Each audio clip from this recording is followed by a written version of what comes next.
nom du Père et du Fils et du Saint-Esprit, ainsi soit-il. Monsieur le recteur, monsieur le président, chers amis, la tâche du prédicateur, du haut de la chaire de vérité, consiste à proclamer à temps et à contretemps ce qu'enseigne, ce qu'a toujours enseigné et enseignera toujours la Sainte Église, à savoir les principes fondamentaux, veillant à ce que les fidèles laïcs les déclinent de manière juste selon leurs diverses applications concrètes. Aujourd'hui se fonde le cercle légitimiste du Bourbonnais. Je laisse à son président le soin de vous le présenter en lieu et heure. Mais voici ce que je peux déjà vous dire au nom de notre Sainte Mère. Ce que la science politique appelle légitimisme, l'épouse du Christ l'appelle, dans sa nomenclature propre, la doctrine sociale de l'Église ou encore la chrétienté, avec cet ajout, selon l'esprit et le caractère propre à la France.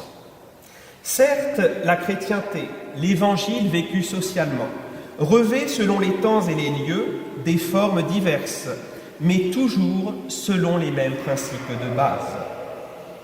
Après saint Thomas d'Aquin, ces principes politiques et sociaux ont été rappelés notamment et brillamment par les papes des XIXe et XXe siècles, de Pie VI à Jean XXIII principalement, nos plus récents pontifes ayant eu, depuis Humanevitae, à défendre plus particulièrement la morale, la famille et la vie. Non, nous ne sommes pas des voyageurs apatrides, les hôtes de passage de l'hôtel France. Nous sommes fils de France, et à cet attachement à la couronne de France et à la terre de nos aïeux, de nos morts, auxquels nous oblige le 4e commandement par la vertu de piété, nous devons puiser également de l'admiration. En 1300 ans d'alliance entre Dieu et la France, entre le trône et l'autel, selon la belle formule consacrée, Dieu a fait et inspiré de grandes choses. Et que pourrait-il faire d'autre, lui qui passe toujours en faisant le bien, le beau, le vrai, qui sont les trois qualités de la civilisation chrétienne historique, incarnées dans des peuples et des pays particuliers. Fille aînée de l'Église, parce que son roi a été appelé depuis Charlemagne, célébré avant-hier, fils aîné et patrice de l'Église romaine, puis consacré fils aîné du Sacré-Cœur de Jésus, je vous renvoie aux apparitions à Sainte Marguerite-Marie Alacoque, la France, comme ses sœurs, les autres royaumes, a su déployer et éliciter les puissances, les potentialités, dirait-on aujourd'hui, de la chrétienté, de la doctrine sociale de l'Église une, sainte, catholique et apostolique. Si notre mère n'est réductible à aucun régime, Pie VI, apprenant la mort de Louis XVI, appela bien toutefois la monarchie le meilleur des régimes, puisqu'il est celui de l'Église elle-même, que notre Seigneur comparait déjà au royaume des cieux. Chez nous, seule la royauté a réellement forgé notre pays, par 3 dynasties qui sont en fait une même famille, et je m'adresse aux généalogistes en herbe, pas une seule génération de cette triple dynastie qui n'ait donné au moins un saint à l'Église. En outre, garant de l'ordre, les successeurs des apôtres, le testament de saint Rémy le prouve, condamnent ceux qui renversent le pouvoir légitime. Y a-t-il matière à épiloguer? Et je vous rappelle qu'il y a 200 ans, nous étions en pleine restauration, les évêques donnaient à leurs fidèles de nombreux mandements pour leur rappeler le respect dû au roi légitime. Saint Pie X, disciple du vénéré cardinal Pie et fin connaisseur de la France, a ainsi pu parler de l'existence d'un génie français. Sans doute, chaque contrée possède son génie propre. S'adressant en 1910, il y a 106 ans, à nos évêques, l'illustre pontife, tout en condamnant le mouvement démocrate chrétien du Sillon, donnait à toute l'Église, et particulièrement à la France, une sage et profonde leçon politique, au sens propre du terme, c'est-à-dire celui de l'art de gouverner et régir la cité. Sa formule péremptoire la plus mémorable demeure celle-ci, qui rappelle à l'ordre tous les amoureux de nouveautés et qu'il faudrait graver en lettres d'or en notre intelligence. Je le cite. « Il faut rappeler énergiquement, dans ces temps d'anarchie sociale et intellectuelle, où chacun se pose en docteur et législateur, on ne bâtira pas la cité autrement que Dieu ne l'a bâtie. On n'édifiera pas la société si l'Église n'en jette les bases et ne dirige les travaux. Non, la civilisation n'est plus à inventer, ni la cité nouvelle à bâtir dans les nuées. Elle a été, elle est, c'est la civilisation chrétienne, c'est la cité catholique. Il ne s'agit que de l'instaurer et la restaurer sans cesse sur ses fondements naturels et divins, contre les attaques toujours renaissantes de l'utopie malsaine, de la révolte et de l'impiété, omnia instaurare in Christo, tout restauré dans le Christ. Ces paroles doivent être pour vous, chers amis, la règle de votre cercle d'études et d'action. Cette civilisation chrétienne, dédaigneusement surnommée Église constantinienne par ses détracteurs, est la forme heureusement voulue par Dieu sur notre continent de manière générale et en notre patrie de manière particulière. Et il l'a prouvé, le bon Dieu, non seulement par ses saints ducs, princes et rois, dont Saint Louis reste le modèle, mais aussi en intervenant directement et ô combien surnaturellement avec Sainte Jeanne d'Arc, qui avec Saint Michel vous accueillait dès l'entrée de cette priorale, quand bien même la question politique, théorique, pouvait ne pas paraître de première importance à des observateurs non avertis au XIVe siècle et au XVe siècle. Qu'un roi anglais catholique, en effet, se prétendit roi de France, en quoi cela pouvait-il offenser le bon Dieu? Bonne question. Et en voici la bonne réponse. Dieu ne toléra pas qu'un prince étranger, même catholique, usurpât le trône réservé à son lieutenant sur terre, choisi par hérédité et primogéniture mâle, dans la famille avec laquelle Saint Rémy noua, en non-Dieu, une alliance immortelle. Les principes sont cause des actions, et de mauvais principes ou une mauvaise application des principes entraînent des conséquences épouvantables, comme l'enseignait déjà avant Jésus-Christ Aristote.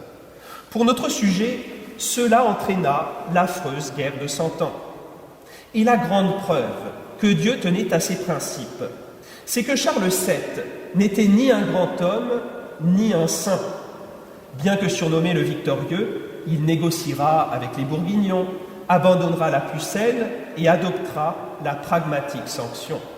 Mais Dieu le voulait, lui, que désignaient les lois fondamentales.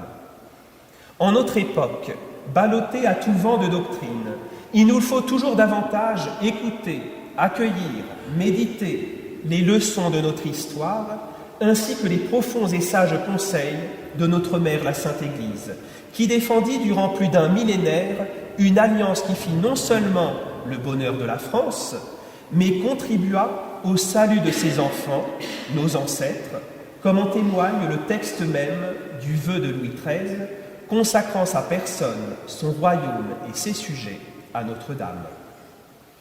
Il faut aimer ce que Dieu aime, disait saint François de Sales, célébré hier. J'ajouterai, il faut aimer aussi ce que l'Église aime, mais c'est tout un, ce qu'elle aime à travers son histoire et notamment à travers l'histoire de France. Face aux novateurs, saint Pédis s'écriait « Nous ne pouvons, malgré notre longanimité, notre patience, nous défendre d'un juste sentiment d'indignation. Et quoi? On inspire à votre jeunesse catholique la défiance envers l'Église, leur mère. On leur apprend que depuis 19 siècles, elle n'a pas encore réussi dans le monde à constituer la société sur ses vraies bases, qu'elle n'a pas compris les notions sociales de l'autorité, de la liberté, de l'égalité, de la fraternité et de la dignité humaine, que les grands évêques et les grands monarques qui ont créé et si glorieusement gouverné la France n'ont pas su donner à leur peuple ni la vraie justice, ni le vrai bonheur, parce qu'ils n'avaient pas l'idéal de la démocratie.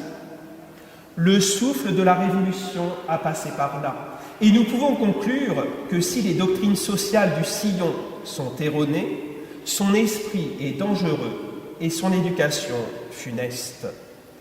Répétons encore les paroles du pape Sarto, à la face de notre époque bien troublée, et dans laquelle, comme le rappelait le souverain pontife régnant, l'Église n'a pas pour rôle d'être une ONG, une organisation non gouvernementale.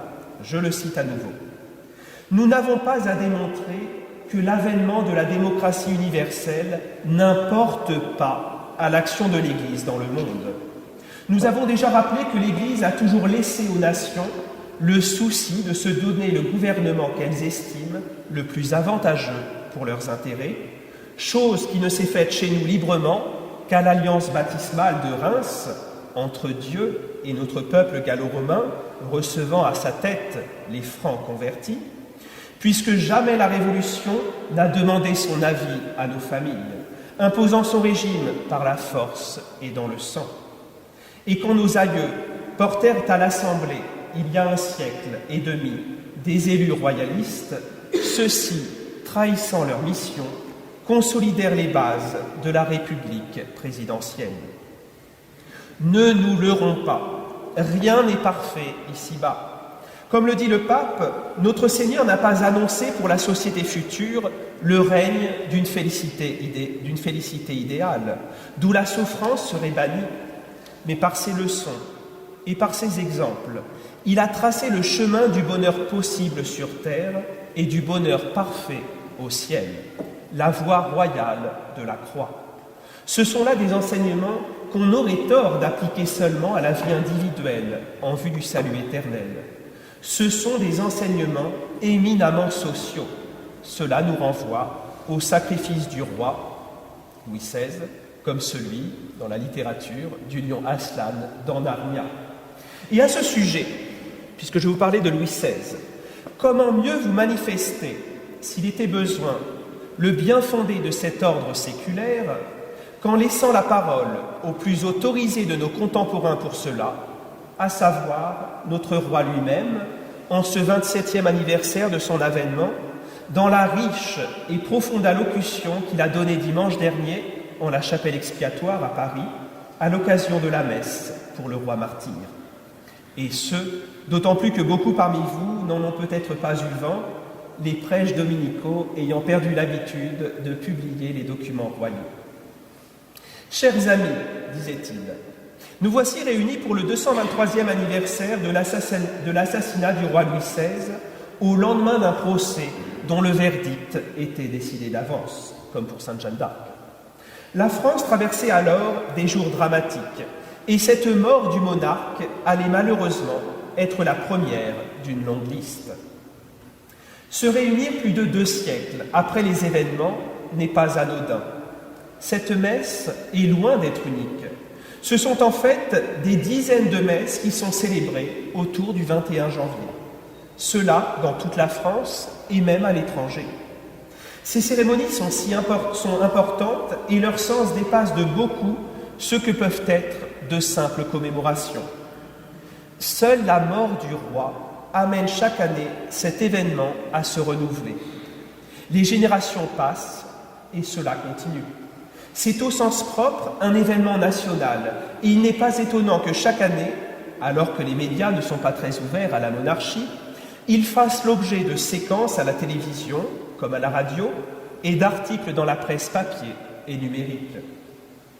Cela donne une autre dimension à cet acte. Nous ne commémorons pas seulement un événement tragique.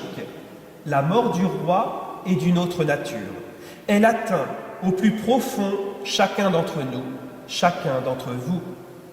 Non seulement parce que la justice a été sacrifiée aux passions humaines et partisanes, mais aussi parce qu'elle est contraire au fondement même de l'âme française.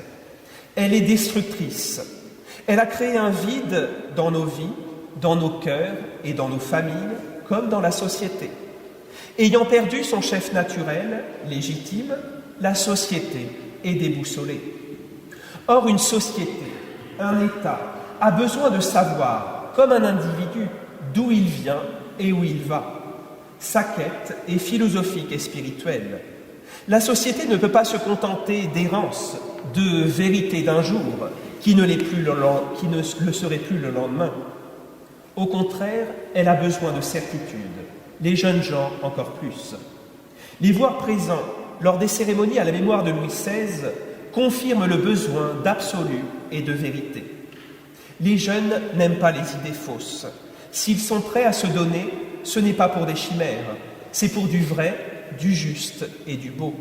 C'est parce qu'ils ont la foi et que dans cette foi, ils puisent leur espérance. Il faut donc voir l'assassinat du roi qui nous réunit, disait Louis XX, non pas seulement comme un tragique souvenir que nous serions quelques-uns à partager, mais comme un appel à mieux réfléchir à ce que nous souhaitons pour l'avenir. Le roi n'est pas mort pour rien. Son sacrifice, accepté et offert, a été celui de nombreux Français. Son sacrifice, officialisé par un procès, acte dont on attend qu'il fasse ressortir la vérité, a marqué l'entrée de la France dans une spirale de déchristianisation et d'avènement du matérialisme et de l'individualisme dont nous voyons actuellement combien elle est dangereuse. Le fait d'avoir exécuté le monarque a coupé ce lien filial si particulier, si fondamental, qui unissait le roi et le peuple, qui unissait le peuple à son histoire. C'est ce lien qu'évoquent ces commémorations annuelles, ce désir de retrouver la filiation perdue. Et là, je vois la France, dans la condition de l'enfant prodigue, au beau milieu de la fange des pourceaux, s'écriant « Je me lèverai et j'irai vers mon Père, et je lui dirai « Mon Père, j'ai péché contre le ciel et contre toi. Je ne suis plus digne d'être désormais appelé ton fils. Traite-moi comme l'un de tes mercenaires. » Et se levant, la France ira vers son roi. Et celui-ci lui dit déjà à ses serviteurs, « Vite, apportez la plus belle robe et revêtez-l'en, et mettez un anneau à sa main et des chaussures à ses pieds. Mangeons et faisons bonne chère, car mon peuple que voici était mort, et il est revenu à la vie, il était perdu, et il est retrouvé. » Mais reprenons, si vous le voulez bien, l'allocution du prince Louis. Tous les grands pays vivent par et pour ce rapport au temps de leur histoire. La France, en s'en privant, continue à se mutiler et à se perdre. Depuis près de 2 siècles, les crises succèdent aux crises, dont certaines sanglantes, nous ne le savons que trop, et les républiques succèdent aux républiques. Cela ne change rien au vide dont un ministre, et pas des moindres, celui de l'économie, s'appuyant sur sa formation de philosophe, a reconnu l'existence il y a quelques mois. Ainsi, commémorer cet assassinat plus de 200 ans après qu'il a été commis, c'est affirmer que l'idée de la royauté est toujours nécessaire et vivante. En France, le roi ne meurt jamais, selon l'adage, il se perpétue. Voilà pourquoi en France, il ne peut y avoir de vacances du pouvoir, ni de nostalgie, puisque le principe, comme le prince, sont toujours d'actualité. Et le prince Louis de continuer, c'est aux Français de lui redonner vie, de retrouver leurs racines, alors au travail, mes frères. Mais ceci ne peut être simplement formel. La royauté, ce n'est pas une république couronnée.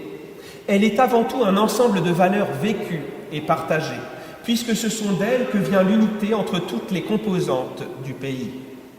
Par le passé, ces valeurs étaient directement issues du baptême chrétien de Clovis. Actuellement, elles sont à retrouver, à reconstruire et surtout pas à travestir par des slogans. La France, en renouant avec ce qui l'a animé tout au long de son histoire, pourra alors surmonter difficultés et épreuves et reprendre le cours de sa destinée.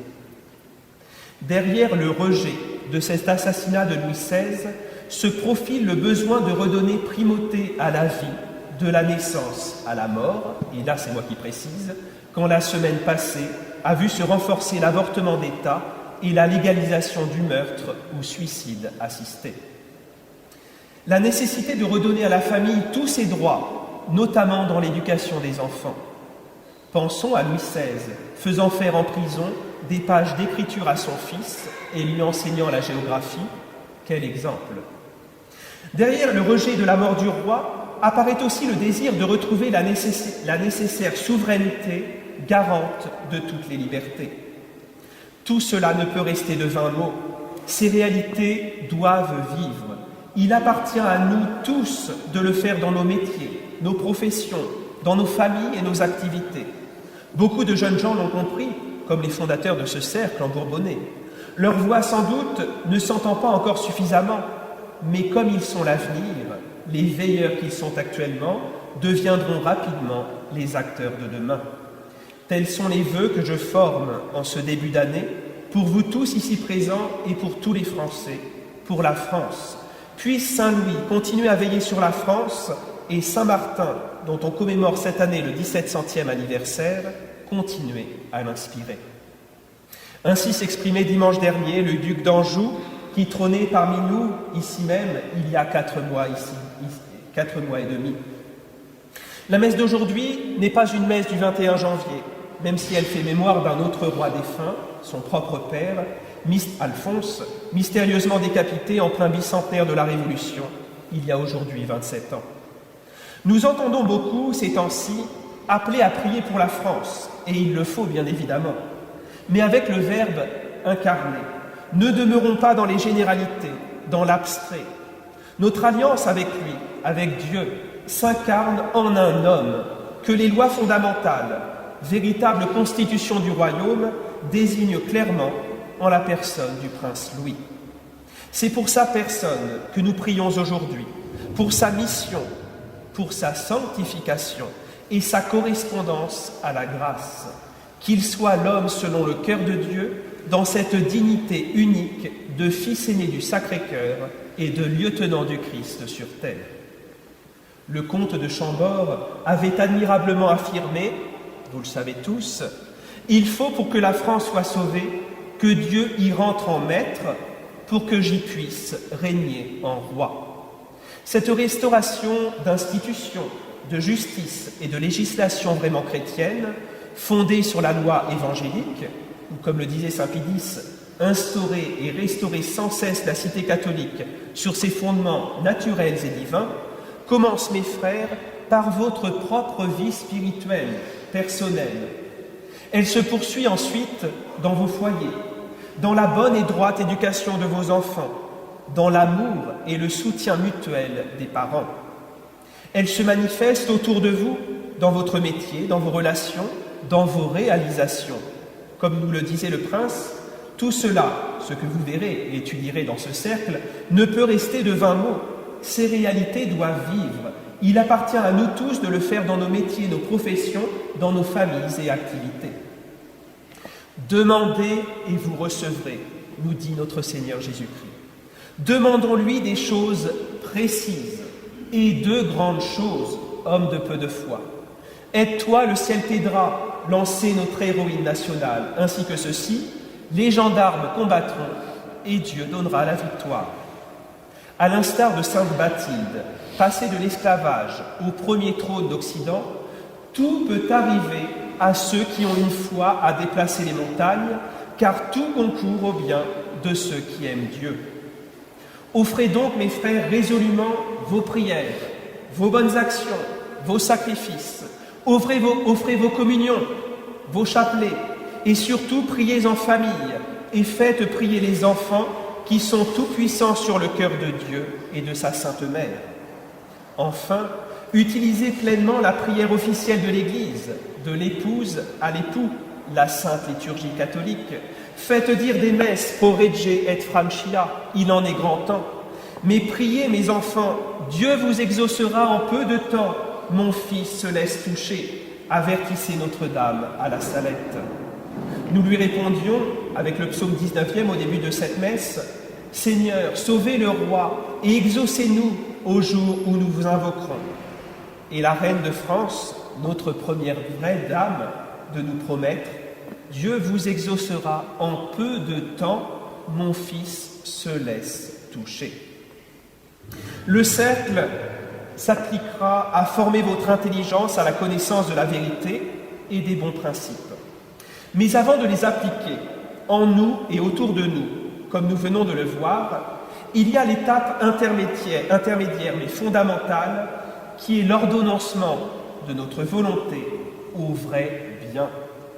Puissiez-vous, mes frères, au feu ardent de la grâce divine, vous enflammer et brûler d'amour non seulement pour la France, mais pour la personne du roi. À l'unisson de nos ancêtres, qui, sans avoir forcément étudié les lois fondamentales en détail, les connaissaient pourtant par instinct, à chaque fois qu'elles s'appliquaient concrètement, par la naissance d'un dauphin, il n'y avait pas une église en France dont les voûtes ne résonnassent de l'écho du Te Deum et pas un village qui ne manifestât son allégresse. Puissions-nous, mes frères, redécouvrir ce devoir de piété filiale envers le représentant de Dieu auprès de la France et de la France auprès de Dieu, cette garantie du droit et de la justice qui est le père des familles de France, cet exemple du service de la nation qui est cet homme saisi par la naissance et qui ne s'appartient plus, ce pilier de la défense de la liberté de l'Église, cette image de l'union conjugale de notre peuple avec Dieu manifestée dans l'anneau de l'alliance du sacre. Cette joie oubliée qui se transmettait jadis de génération en génération dans nos familles et qui se perpétue pourtant encore chez la plupart de nos voisins, celle d'avoir un roi et une reine à aimer.